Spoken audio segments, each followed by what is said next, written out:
the U.S. House of Representatives just recently, like within the last month or two, to actually ban WhatsApp from House members' phones and computers. And so these things are important. It starts with us. It starts with us being willing to do those things and changing those buying habits, to your point. We have our own hosted private cloud in the U.S. on servers that we know where the location is. We can touch them if we need to.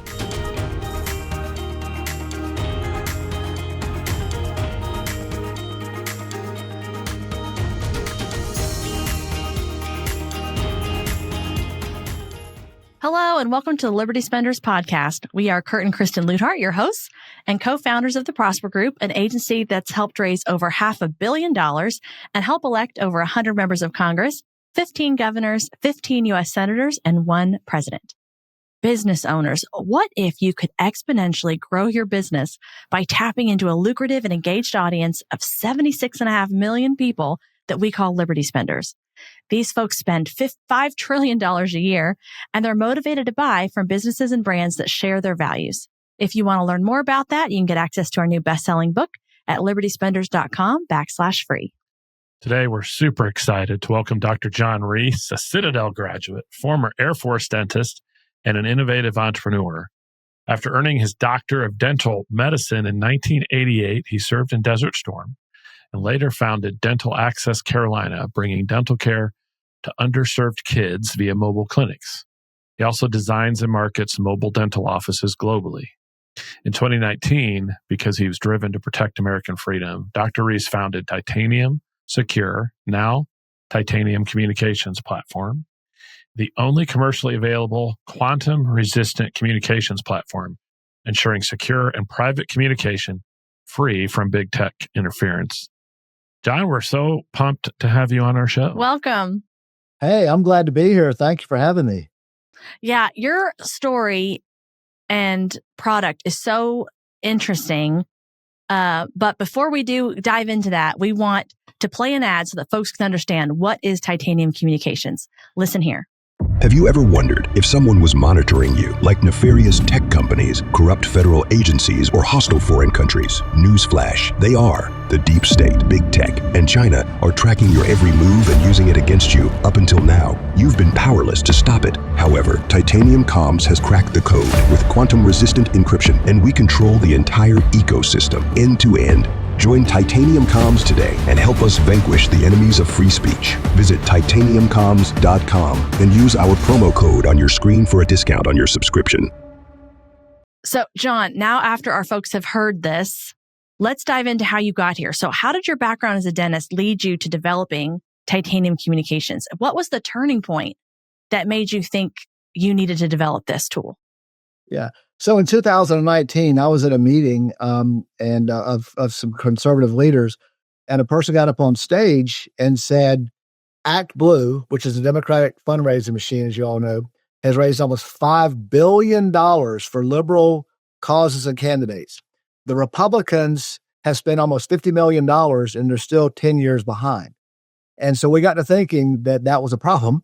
And so we decided to go ahead and start something that would be an alternative to that. And the alternative, we also knew that people were going to get their data stolen, they were going to get demonetized, and they were going to get censored. So we started Titanium Communications as a subset of the fundraising platform so that Americans could communicate freely and securely without the intrusion from big tech, from the government, or even from people that are trying to have alternate political views. Mm-hmm. And what I think is remarkable about that is you started with one thing, but now as technology's evolved, this is a bigger concern more than ever. Like, I feel like you're a hacker's worst nightmare.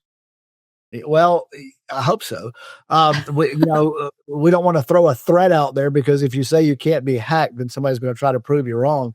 But what I do know is that we have created a totally secure communication platform that's all encompassing, that will operate as kind of a one-stop shop for people that use video conferencing like Zoom or Teams, voice communications like their cell phone, or chats or text like on their cell phone, iPhone, or their WhatsApp or Signal or that sort of thing. So we have created the only US-based platform that is the only one that has quantum-resistant encryption for all the communications automatically turned on every time.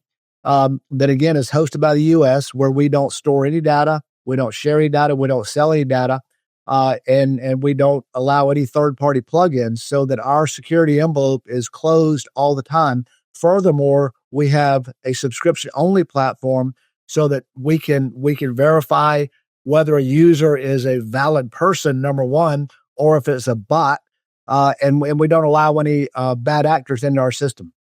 Yeah. Well, and I know we want to get into more of this because there's so many different applications and people that will benefit from this.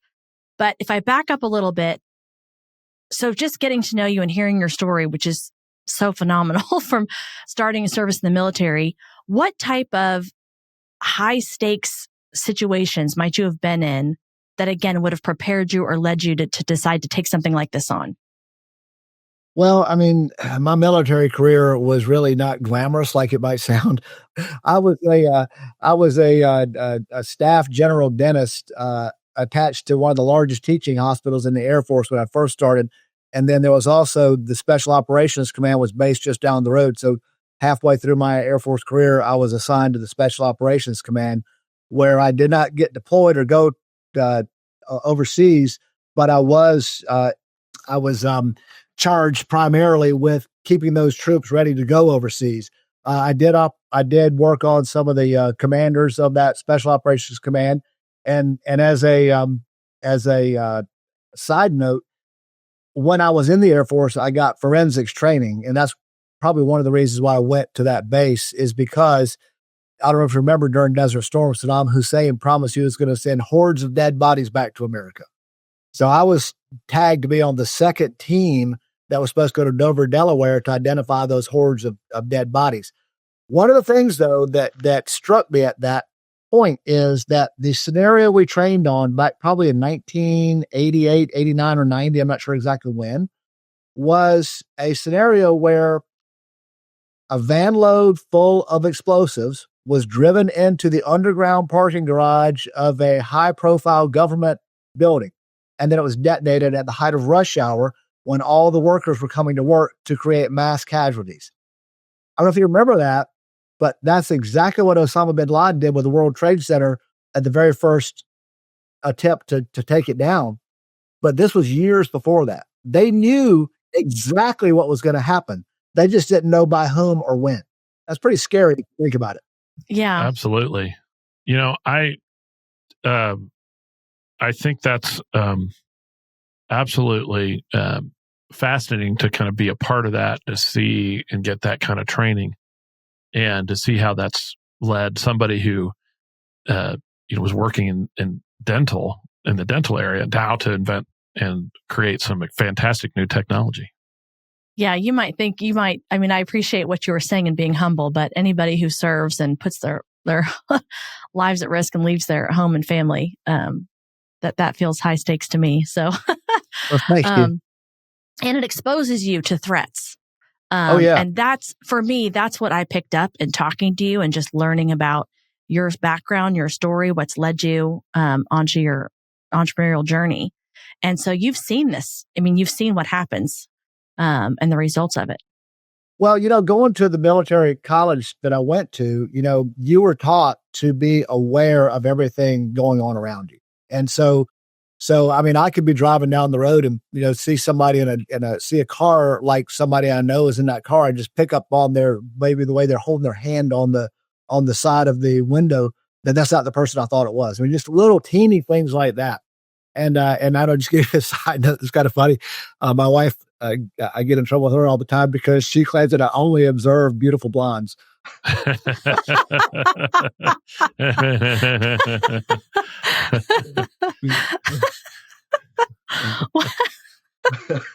don't know how to respond to that. Not me. Never looked at another woman in my life. Yeah, right. And I haven't also looked at anyone else ever. Well, but you can't be blamed for that. When you have the best, everything else looks awful in comparison. That's true. See what I have to put up with here, John. I mean, if my wife were here, she would give you a run for your money, I promise. Well, I'm kind of, interested. When you're talking about observing things, and is the idea that what are Americans not observing when it comes to these communication tools we're using that we need to be paying attention to? Is that, when we first talked, my first reaction was, is this a paranoid concern that we have secure communications that only a few people care about? And look, I'm not spying for anybody. I'm not a politician. This isn't a risk for me. But clearly you believe that it's a bigger deal. What do we need to be paying attention to? Why do we even care about this sort of thing?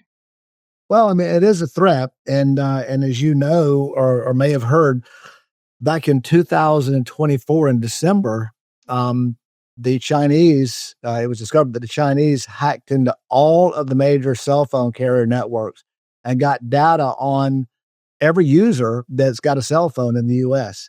Yes. They may have actually gotten data on the actual conversations with those people in the U.S. And that prompted the security agencies in America to say that if you're going to send text message, you need to use an encrypted application. And that's kind of where this, they actually recommended use of a platform called Signal. And if you remember the thing that happened with the director of, Director Ratcliffe and Pete Hegseth and all that, they got in some trouble because they included somebody in on a chat that wasn't supposed to be there, a reporter. But that's what prompted that, in my opinion. However, and not prompted the mistake, but prompted the fact they were using that app. But even your voice again can be picked up on. So you need to be using an application when you're having a conversation that is encrypted, that's not going through servers that are hosted outside of the US, which the majority of other platforms are, and that where your data is secure. So if you're going to communicate, even something simple like sending photographs of your child, those can get into the wrong hands and very bad things can be done with those photographs. But let's take it on a financial realm. Let's just say you're buying a house and you need to communicate with your real estate attorney or your closing agent or whatever the case may be. You're sending all types of information that is very sensitive that can be used to steal your identity, to steal money from you, to do anything else. And I was talking to a real estate agent not long ago, and he said a lot of the younger people that are, as you said, Kristen, desensitized to this, that they don't think it's a problem. So they're sharing all types of things just by simple text messages, or simple emails. They're sending their social security number, their driver's license, all this stuff just in the body of an email. And those are at risk. And people need to be aware that, you might not be a spy, Kurt, but you are being spied on. Period. Every day, all day long, especially if you're using apps that you've downloaded and don't know what their terms of service and security privacy policies are. Yes, let's dive into that a little bit, because I know you shared this with me, and half of me wasn't surprised, the other part of me was surprised. So talk to us about Zoom, for example, which we use every day, and their terms. So, well, I mean, this is a quote from the Zoom privacy policies. It says sensitive information, and then it goes on to define what sensitive information is: certain content and context from messaging, webinars, and other collaborative features, including content as described, but they say it again, as well as voice prints and facial geometry. So they're not only listening in on your messaging to get the context, they're also getting the actual content. And then further, they are making copies or somehow harvesting your voice prints so they can identify you without your picture and your facial geometry. And then here's the kicker. They say to exercise your rights, do this. You may opt out. However, we'll acknowledge receipt of your request within 10 business days and provide a substantive response within 45. But these rights are not absolute and they may be declined. So even if you try to opt out, they're telling you that you can't. And the other platforms that are out there are no less nefarious in terms of their ability to collect data on you, because a lot of times, especially if they're free, their model is collecting data because there's, I think there's a commercial on TV now that says data is the new gold. There's more value in data than almost anything else. And so back to other platforms, back in 2014, Mark Zuckerberg and his organization bought WhatsApp for $19 billion with a B. At the time, maybe still today, WhatsApp had zero revenues. But what they did have was thousands of data points on every human being or most human beings on the planet. And their business model is collecting and selling data to be used for marketing purposes and for who knows what else.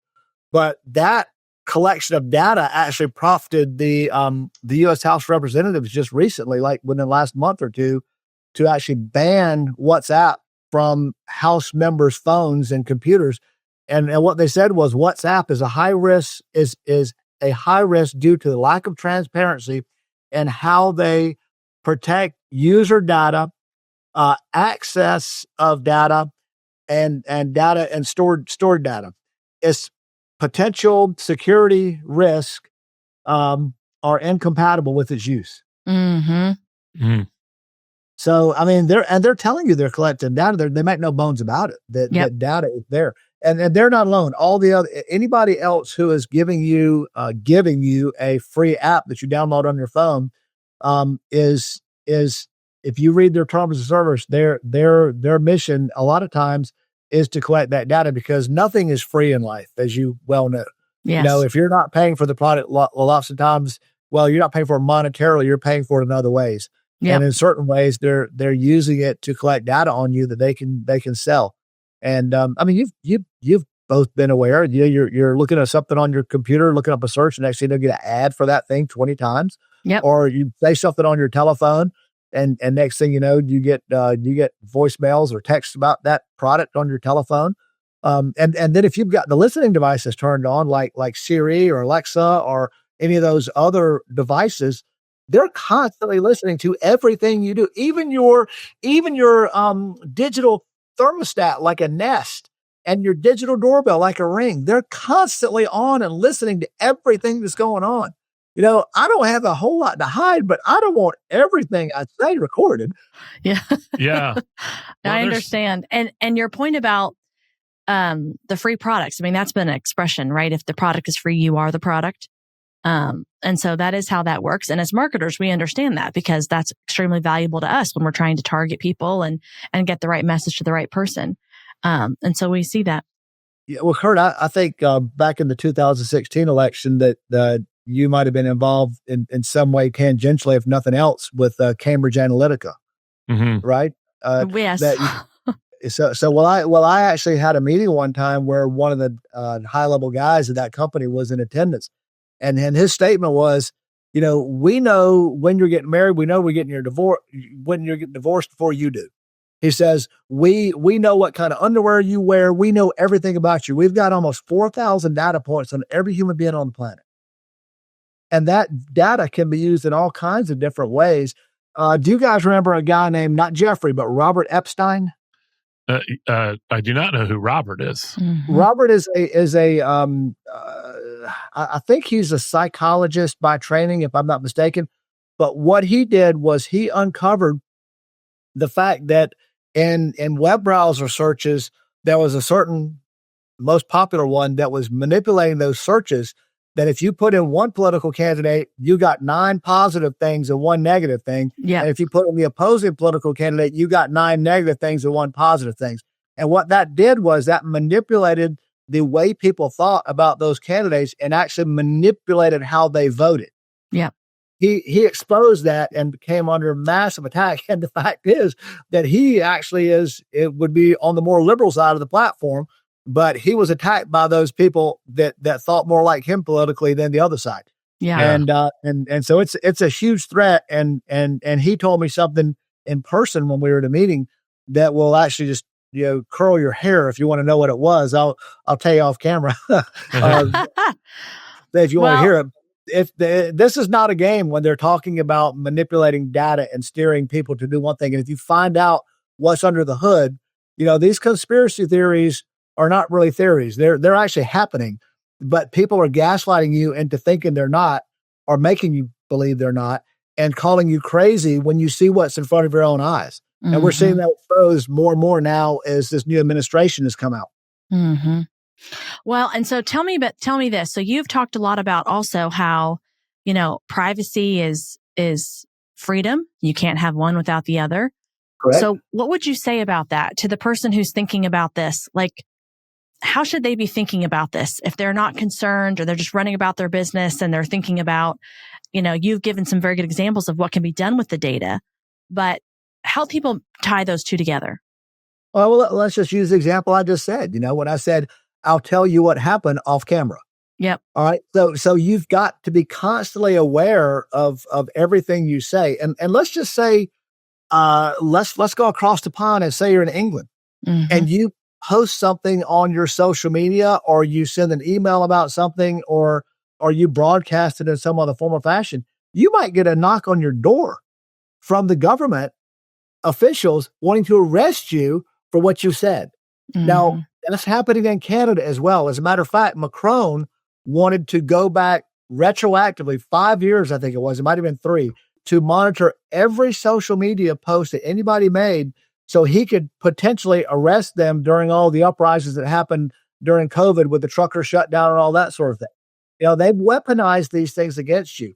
And if you don't think it can happen here, you're mistaken, because it is happening here. I mean, we've seen people get canceled. We've seen people get targeted. We've seen people get deplatformed. We've seen people get demonetized. All those things have happened, and they will continue to happen again.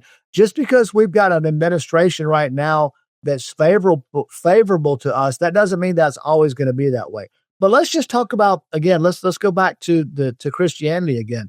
If you're sharing your faith with somebody, you might be vilified for that in terms of your job. I mean, I know a guy that was appointed to a position in our current government, not a previous one, but the one we have right now. And he was fired because he would not recant to CNN his views on same-sex marriage. He believes marriage is between a man and a woman, and he would not recant that. And he got a phone call 2 hours later and was fired. In our current Republican conservative administration. So these things are happening, but let's take it down to a personal level. I say, why do I care? Well, you should care, because you're sharing data, you're sharing information, you're sharing personal stories that may or may not be taken out of context. You might say something that you really, really believe in and to be true, but somebody takes that and edits it in such a way that makes it sound like what you're saying is not true. And then they might use it against you in a court of law to say that you defamed someone. Or, I mean, these things, they sound like they're far reaching things, but they're not. And if somebody, was it Karl Marx that said, show me the man and I'll find a crime? I mean, you can do that with some people, but your average everyday American is lulled to sleep by thinking that they're not at risk, but their finances are at risk. I mean, they may have an elderly parent who is living by themselves and may be extremely trusting, or maybe they might be losing a little bit of their cognitive sharpness, and they get a call from somebody, and again, AI. They can use AI, and they can, again, remember, they're taking your voice prints. But even if have you ever received one of those spam phone calls and you answer, hello, hello, hello? Well, and there's nobody on the other line. That's enough for them to get a voice print of you and make a complete conversation in paragraph form of what you say. They can take that and create an AI deep fake, like what I actually heard from somebody who was doing a real estate transaction where I think it was the seller got a call. No, it's the buyer. They got a call from somebody that said, and it was a completely AI generated voice. It sounded like a human that said, we know you've got a real estate closing tomorrow. We want to make sure you have the right information to send your wiring the wiring information. They gave them the wrong information. The money went to the wrong place, and they were out hundreds of thousands of dollars. Wow. Yeah. And that's just that's happening on a regular basis in all types of platforms. Yeah. So what we're talking about with Titanium is secure phone calls, secure text messages, and secure video conferencing, right? Correct. And secure document sharing and photo sharing and video sharing. Yeah. So you're hitting home a little bit when you're talking about parents, because both of our parents have at different times gotten these kind of scammy phone calls and carried on conversations. Thankfully, neither one of them experienced any real damage from it. But we've also had it in our company where 3 different employees at various times have, 2 of them actually spent some money thinking that they were having a conversation with Kristen or I, and another one nearly did, and thankfully, kind of caught themselves early. So, and I have become increasingly concerned that they can spoof my email, which is what has happened with our employees, and soon they'll be able to spoof my voice, right? And we don't have a great solution for that. And I know businesses have lost hundreds of thousands of dollars. I talked to a businessman recently who wired $500,000 to a fake. I mean, they thought they were paying a bill and wired it to a fake company. And so when you're talking about that, that's a real problem I don't have a solution for right now. How do I make sure my mom knows it's me when I call? And she's going to be around hopefully for 20 more years. So the technology is only going to get better. Well, and I think the answer to that, because again, our voices are out. I mean, obviously, we're doing a podcast right now. This stuff's on our voices are on the open internet. We're not taking that back.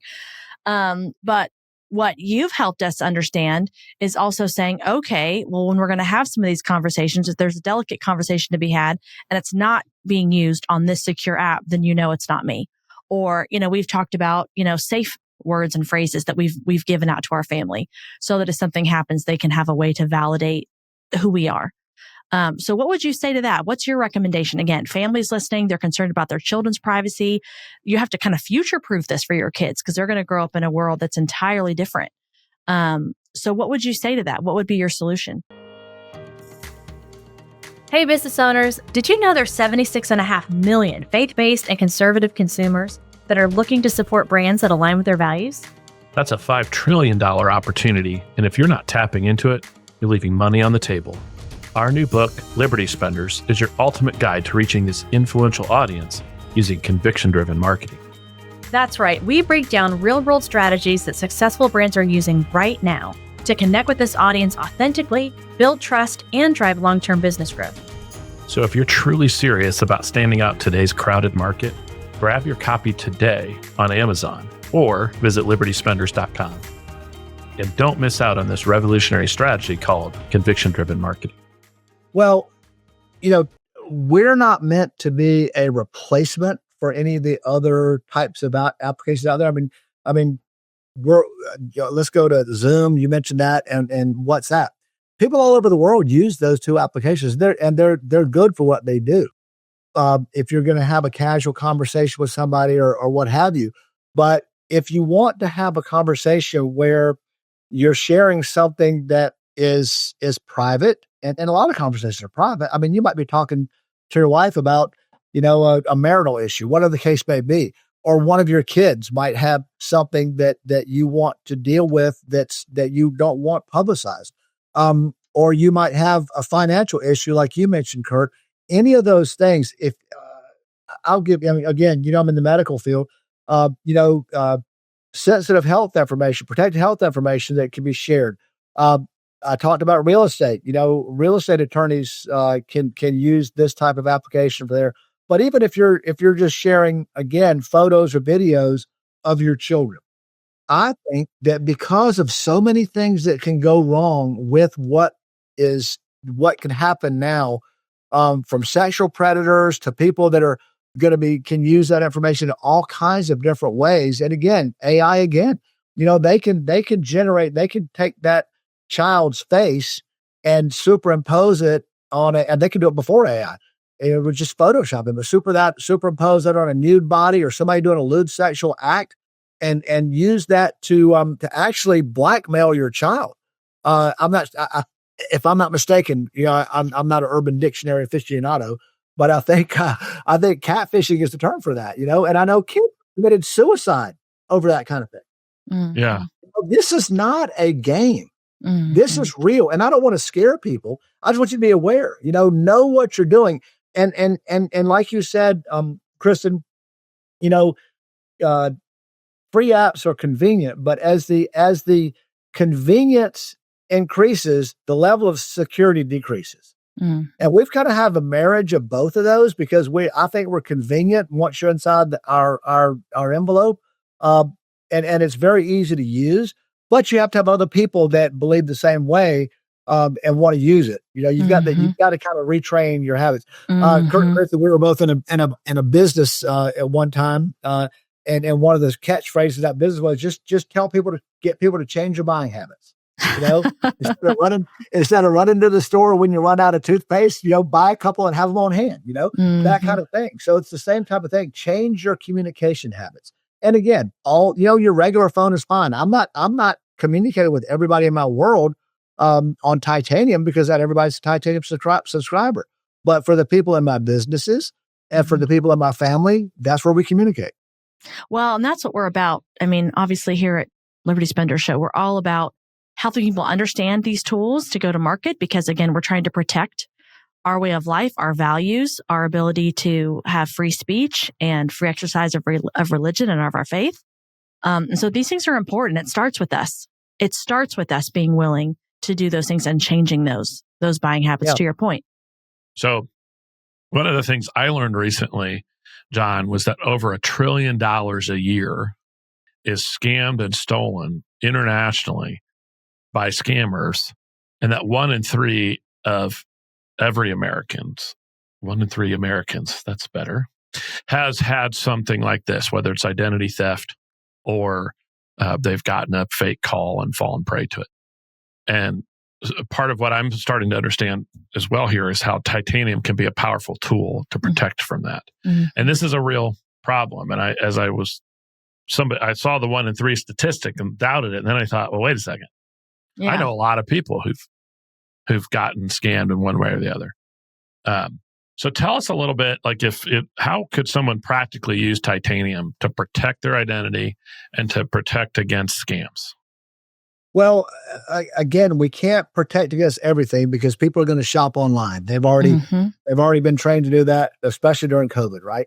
And they bank online. So those things are there. So we're not here to protect against that. But if you're going to be sending information of a financial nature, like again, I'll go back to the real estate or even an insurance example, where you're sending your health history to an insurance company, where you're sending your health history to a physician's office, or on a real estate or a financial transaction, you need to send something to the closing agent or to the attorney. That needs to be done in a secure envelope. As far as people getting scammed, though, Kurt, you're right. Trillions of dollars have been stolen worldwide, and maybe even just in the U.S. alone.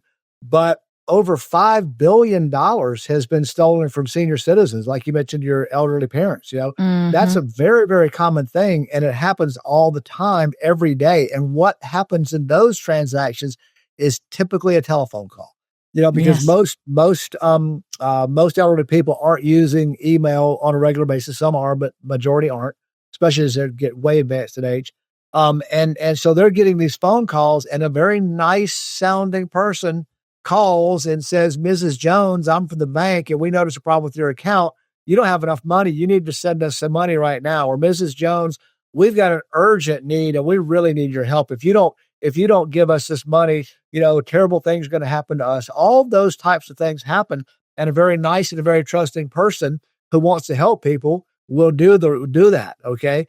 Send them that money if they have the means, and they'll give them a credit card number. Sometimes they'll give them an automatic bank draft or whatever have you, and that money's gone.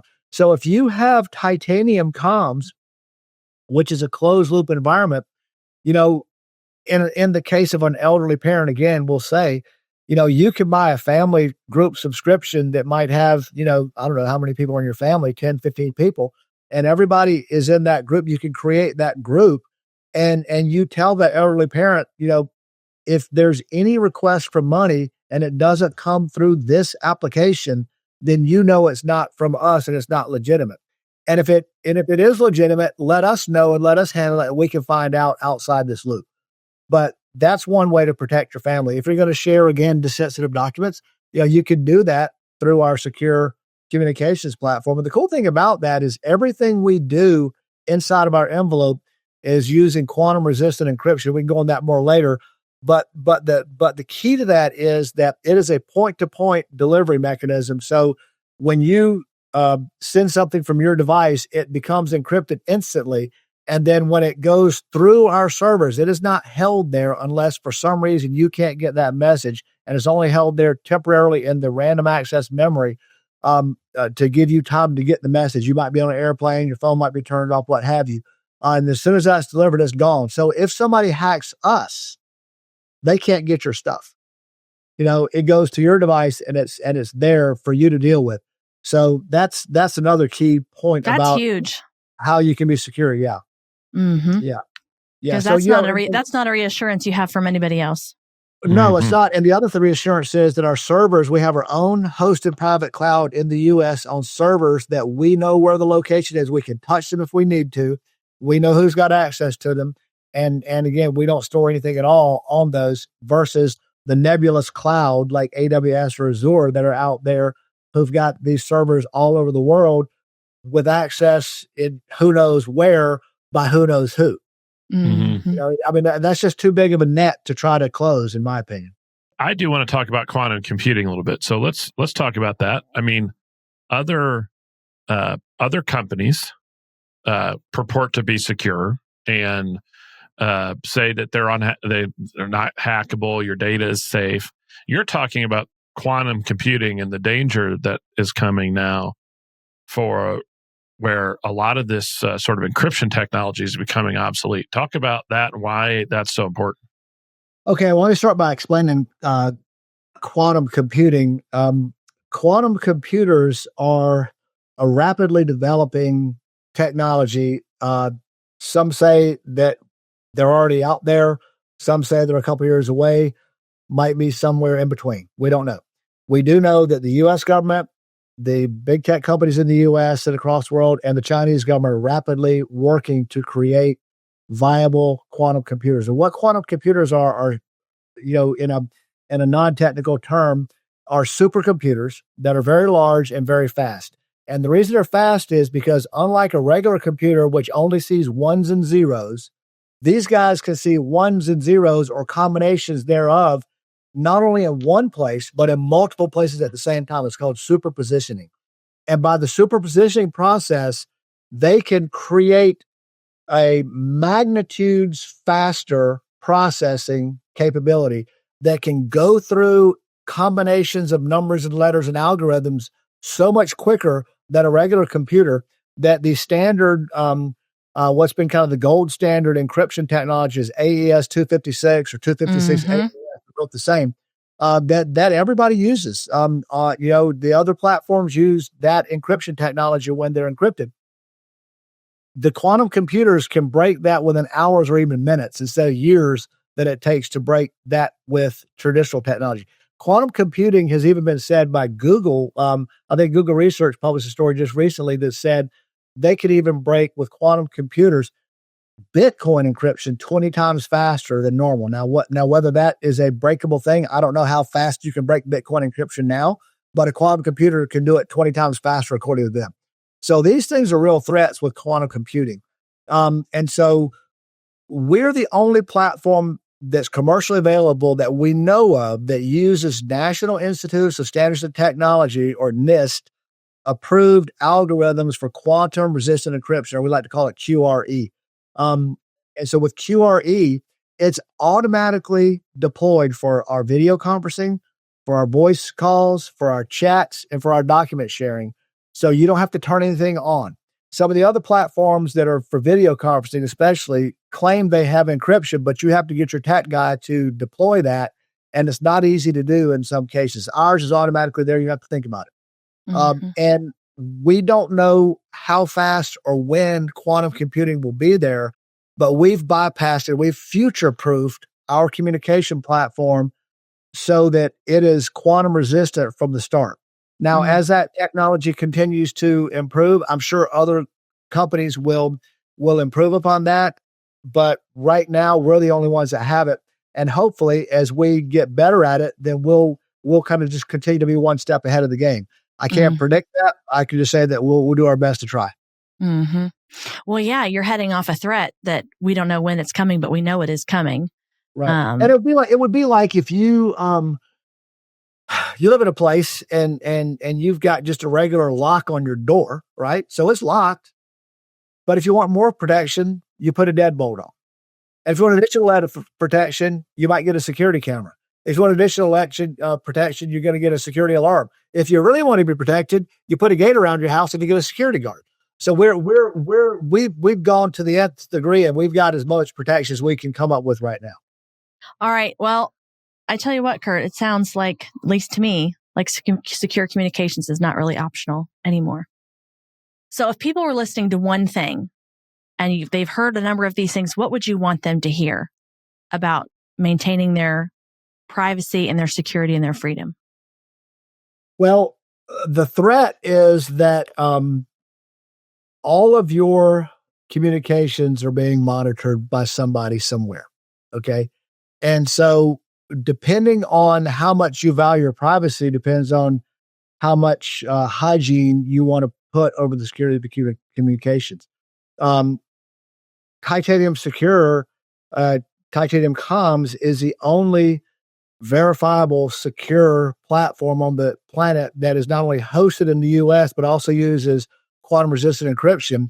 That goes one step further in the fact that we don't store any data on you except what's necessary to complete that call and to bill you for your subscription. And we don't sell any data, and we don't share any data. We don't link with any third parties. So our privacy terms, and you go on our website, titaniumcomms.com, and look at our privacy policy and our terms of service, those are ironclad in there. I don't think any of the other communication platforms can make those claims, especially the part about being hosted in the US. The other thing that's important for people to know is that, that we are created, developed, and operated by people who share our values. Nobody is allowed to work on our platform that's not a committed Christian. And we also only have conservatives working on our platform. So we're sharing your data. Now, does that say we're going to exclude somebody else off the platform if they don't share those values? No, but we will exclude them if we think they're a bad actor. So when somebody signs up as a subscription on our platform, we can verify the validity of their cell phone. We know if it's your phone. We know if it's your kid's phone. We know if it's your company's phone. We can also tell if the SIM card has been changed. We can tell if it's a burner phone.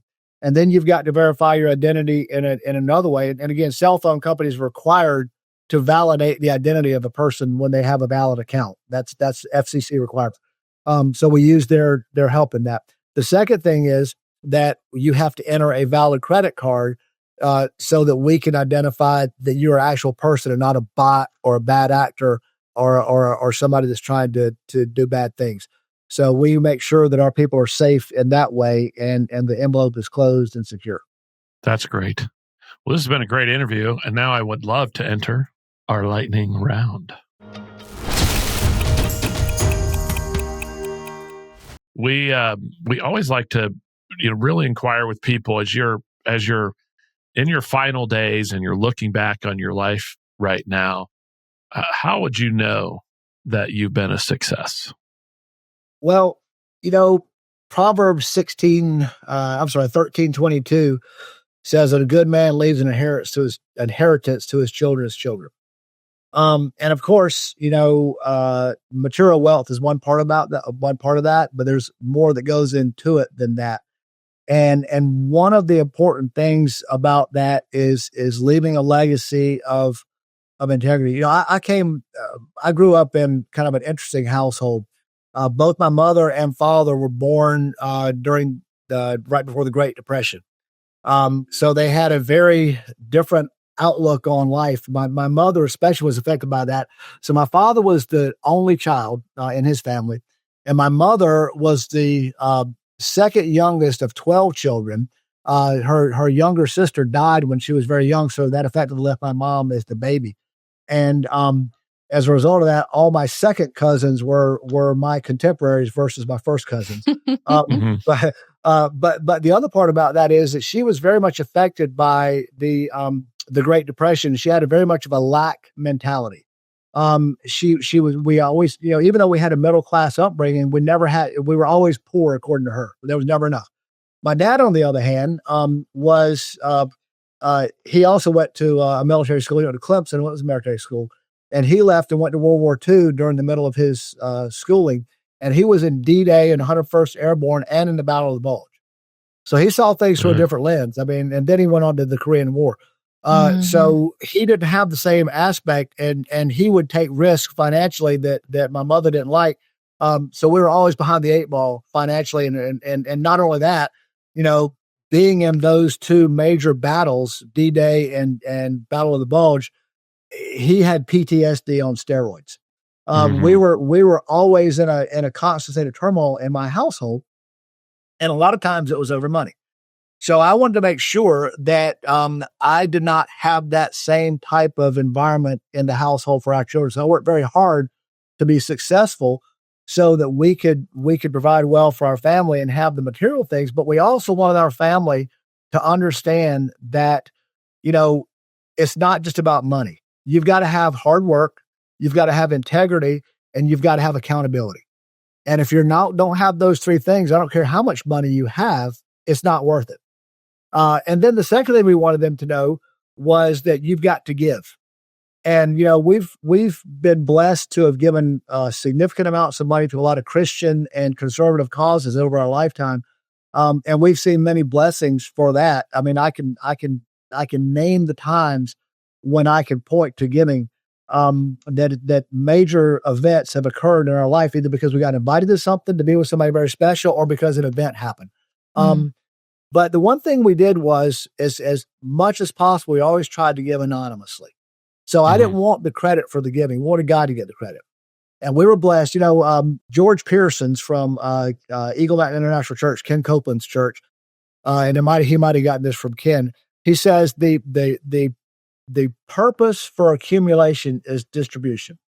So you can't distribute what you don't have. But if you got it, you need to distribute it. And we learned, early on, we don't do it now because we don't have what we had. But we learned to live on 10% and give 90%, which was a hard thing to do, but we did it in certain cases. But the other thing was about the anonymous part. And I'll tell you a funny story. We had this museum in the town that my wife and I spent the majority of our time in, and they were trying to expand the museum. And this one lady just kept hounding me about giving money to the museum because she knew we'd finance several things.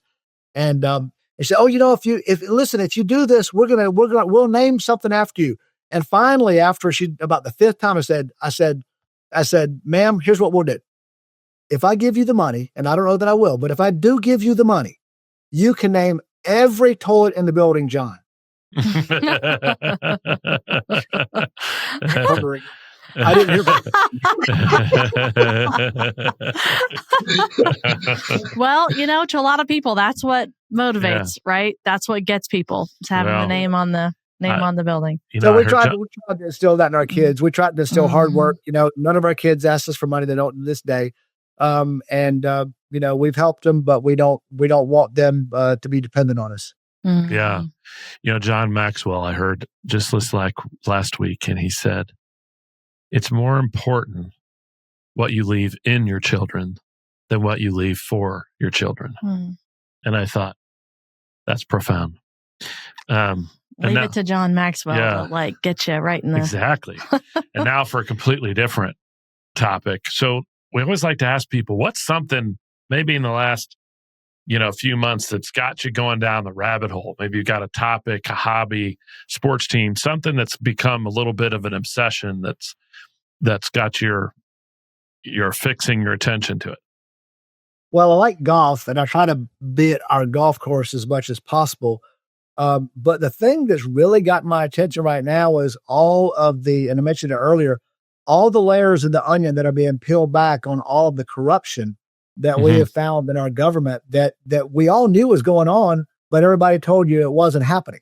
Mm-hmm. And so I've just been fascinated by all the things that are being uncovered, even to the point of people that I know that are getting implicated in things that I don't know if they've been proven or not yet, but it's like, whoa, I know that guy.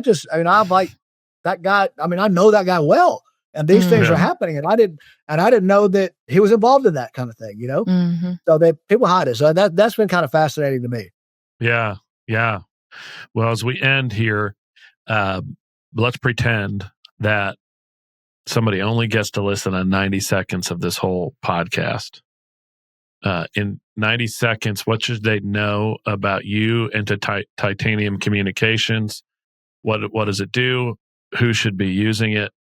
How do they get in touch with you? Okay, Titanium Comms is the only all-encompassing platform that will allow you to communicate securely on all of your devices. The threat is that the security of your communications is severely compromised.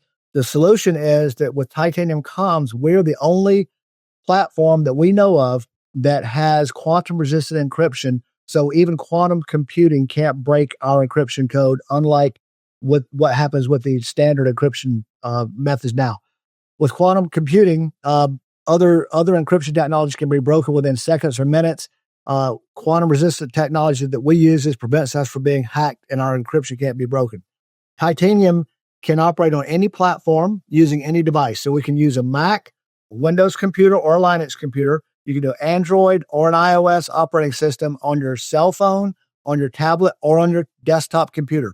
You can do a video conference on your desktop with up to 50 people. You can share screens. You can also chat within the conference or outside the conference, unlike other platforms. You can do a phone call from your computer or your phone. You can do a video call from your phone, like a FaceTime. You can send chats or text from your computer or your phone, and those chats and texts can be set to disappear automatically within as little as 1 second if you've got something really sensitive, or set to be disabled so that it never goes away. You can share documents, videos, and photographs all in a totally secure environment on a platform that's hosted entirely in the United States by people we know in locations that we can identify. We don't store, share, or sell any data on users or their communications, which is totally unique in the marketplace, because we're not trying to make money off of your data. We charge a fair price for subscriptions, all the way down for an individual user for $6 or less per month, all the way up to a group subscription with more than 300 people where you charge $2 per user per month, and any combination in between. Another unique feature about Titanium is, unlike the other platforms, we offer group subscribers the ability to have what we call temporary subscriptions. So if we're doing a one-off conversation like we are today on this interview, you can send somebody an invitation to your group for Titanium, and you can assign them a time that subscription expires, whether it be 24 hours or 24 weeks. And when that timer goes away, that subscription recycles into your subscription pool, so you don't have to go buy a new subscription every time you want to invite a user. So that's kind of one of the unique things, because we've tried to make it simple, intelligent pricing. We don't want smoke and mirrors. We want real communication for people that are serious about security, whether they be personal or business. And we want them to know that we're not there to be an additional threat in the marketplace. Yeah. Well, John, it's been great having you on the show and to learn about all this stuff. I'm going to have to rush out of here to start thinking about all the data I've got sprinkled throughout the world. So thank you for, yeah. So people who want to learn more can go to www.titaniumcomms.com. Correct. And learn more about the Titanium product. So that's where you check it out, folks. Yeah, John, thank you so much. It's really been enlightening. and a little bit of fear is okay when you have a solution and you can move forward. So I appreciate you sharing that with us. And I also just appreciate you building more than just a product, but a safe haven for all of us who are trying to protect our identity and our dignity and ultimately our freedoms. And for you tuning in, thank you so much. We really appreciate your time. If you found value in today's episode, don't forget to like and subscribe so you don't miss anything in the future. And if you're feeling really exciting, share this episode with your friends so that we can reach more people. We also invite you to join the Liberty Partnership community with us at libertyspenders.com/free. Until next time. thanks for joining us on this episode of the Liberty Spenders Podcast. If you're a business owner, we hope today's conversation gave you valuable insights on how to grow your business. If you enjoyed the show, do us a favor. Hit like, subscribe, and leave a 5-star review. It really helps us reach more entrepreneurs and leaders like you who are ready to make an impact. And write something flattering, because I read them all. Don't forget to grab your copy of Liberty Spenders too, available now on Amazon and at libertyspenders.com. It's packed with proven strategies to help you reach the 76.5 million consumers who are looking for brands that share their values. We'll see you next time as we continue exploring how to grow your business with purpose and conviction. Thanks for listening. We'll catch you on the next episode and the one after that.